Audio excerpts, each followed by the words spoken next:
Bueno, ya en Cartagena en 1810 ya hay dificultades económicas serias, porque Cartagena era una ciudad que era un emporio militar, era un puerto fortificado, uno de los dos puertos fortificados más importantes de España en el Caribe. Después de La Habana no había ningún puerto que fuera más importante desde el punto de vista de su infraestructura militar y desde el punto de vista de los subsidios que tenían que otorgarle las otras provincias y virreinatos a Cartagena y La Habana. Entonces, desde 1808, con los sucesos de que se desataron con la invasión de Napoleón a España, empezaron a reducirse los envíos de dinero que recibía Cartagena para el sustento de la tropa y las construcciones militares. De hecho, desde 1808, Quito, que mandaba parte del situado, más o menos el 5% del situado, no lo volvió a mandar. Y otras provincias del interior de la Nueva Granada empezaron a hacerlo, pero en menores proporciones, porque ya no había esa disciplina fiscal férrea que imponía el sistema fiscal español. Y otras provincias veían a Cartagena como como una lealtad dudosa, y como donde había pues ya un movimiento independentista fuerte. Todos esos factores hicieron, pero incluso entre algunos de los sectores independentistas no había mucha voluntad en el interior del país de mandarle estos recursos a Cartagena, sino más bien quedarse ellos con esos recursos. Eso desató en Cartagena una crisis económica que tuvo que ser subsanada emitiendo billetes, apelando a las confiscaciones, a los préstamos voluntarios de los comerciantes, a múltiples estrategias económicas. Cartagena vivía de dos cosas fundamentalmente. Uno, de ser un bastión militar.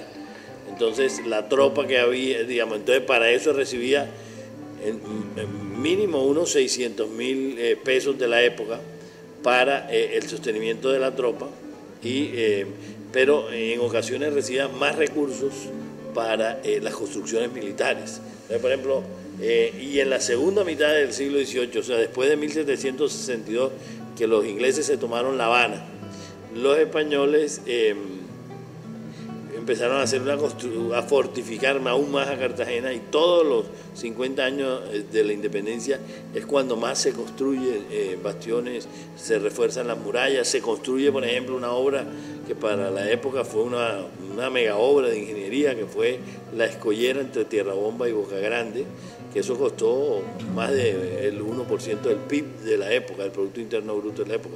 O sea, eran obras para el virreinato muy costosas. Y eso se financiaba con los excedentes del interior de la Nueva Granada. Lo segundo, que Cartagena tenía el monopolio del comercio exterior. Y entonces los impuestos de aduana que se cobraban se quedaban en Cartagena en esa época. Eso no sucede hoy en día. Será un segundo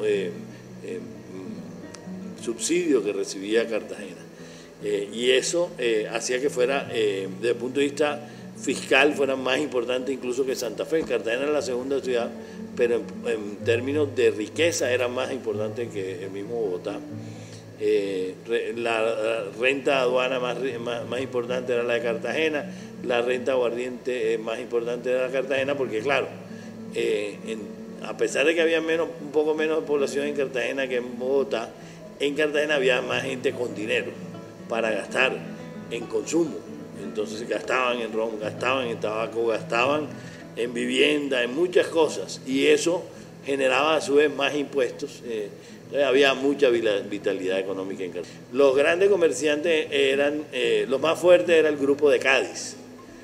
Si uno se pone a ver, buena parte de los grandes comerciantes de Cartagena eran de Cádiz.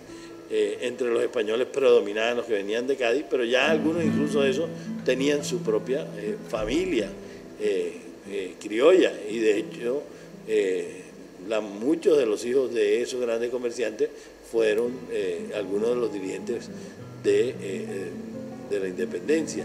Entonces el comercio era importante, había hacendado y combinaban, estos comerciantes también tenían tierra, los grandes burócratas, pero era una generación nueva, digamos. Cartagena se había acabado prácticamente después del ataque de Pontí. Las grandes familias se fueron a Mompox por razones de seguridad, no querían vivir aquí. Y entonces cuando viene esta última vitalidad, esta gran coyuntura de crecimiento económico de fines del siglo XVIII, aparece un nuevo grupo que viene de Cádiz, pero también del norte de España. Hay vascos, hay castellanos, catalanes. Y ese grupo de comerciantes españoles logra convertirse en el grupo más rico y más influyente de la ciudad. En Cartagena había varias facciones en ese grupo de grandes comerciantes. Uno de los más influyentes era García Toledo, muy emparentado con las principales familias, terrateniente también, abogado, culto, un hombre de mediana edad y que entendía muy bien el funcionamiento de la economía local, y él representaba pues el ala denominada aristocrática y más moderada en este proceso. Yo pensaría que hay un sector de grandes comerciantes que es intermedio y había un ala más radical que era el ala de los hermanos Piñeres. ¿Cómo explicar eso?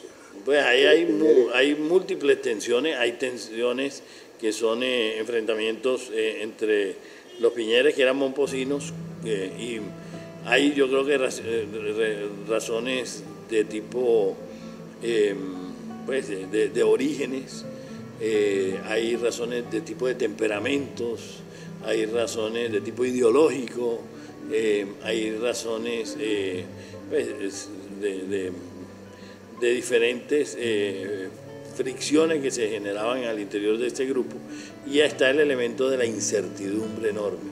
Cartagena era una ciudad que uno la podía dividir en tres grandes grupos: una tercera parte de la población eran negros o esclavos o libres, una tercera parte de la población mulata y una tercera población blanca. Había bastante población blanca para la época, porque yo diría que por la misma vitalidad económica, por la presencia de españoles, es probable que eso cambiara en el siglo XIX y Cartagena se volvió una ciudad mucho más afrodescendiente en el XIX.